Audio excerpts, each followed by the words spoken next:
Paolo Avellino secure na secure kay Kim Chiu, reaksyon nito sa anak ni Dudut Jaworski.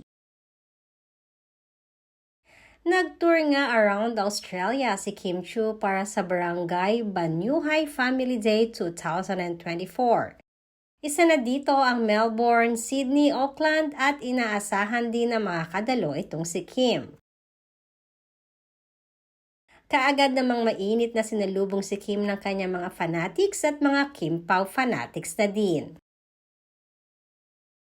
Samantalang haba nasa Australia naman si Kim ay si Paolo Avellino naman ay may kanyang ganap din sa Sultan Kudarat. Kahapon ay formal na ipinakilala na ng mga newest member ng Star Magic si Robbie Jaworski. Si Robbie Jaworski ay anak ng basketballistang si Dudut Jaworski at dating artista at model na si Mikey Coangco. Isa sa mga highlights ay nang matanong si Robbie Jaworski kung sino nga ba ang crush nito sa showbiz industry or gustong makaparehas nito sa kanyang mga magiging projects.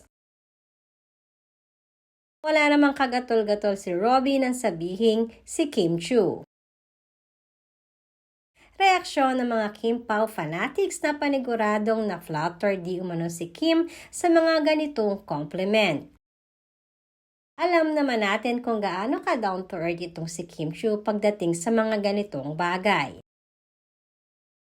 Pero tanong na napakaraming netizens kung ano nga ba ang reaksyon ni Paolo Avellino patungkol dito.